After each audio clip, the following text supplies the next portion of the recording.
Първо искам да благодаря на госпожа Нейкова за поканата да се видим днес в Централната избирателна комисия. Както споменах още при встъпването на правителството,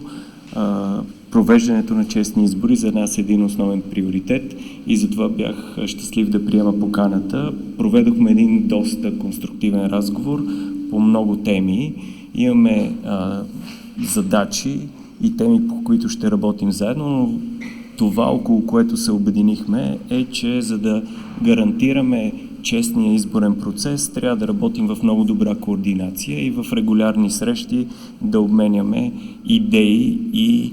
начини за подобряване на случването на изборния процес. Сега аз ще спомена може би едно-две неща, около които се обединихме. Мислим, че за подобряване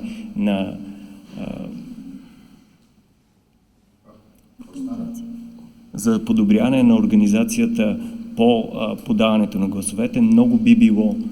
добре, ако имаме стандартен формат на параваните и те да бъдат осигурени централно, така че във всички секции, независимо в кое село, град или училище, да имаме едни и същи паравани, които от една страна да запазват честността на вота и от друга страна да предотвратяват различни видове нарушения, които могат да се получат, когато имаме различни паравани. Друго нещо, около което се обединихме, е, че не трябва да се пренебрегват малките проблеми в малки секции, защото това, което виждаме и което данните показват от много различни страни, е, че когато има някакъв малък проблем, той се мултиплицира и на други места. И на последно място, изключително важно е обучението на всички участници в секционните избирателни комисии,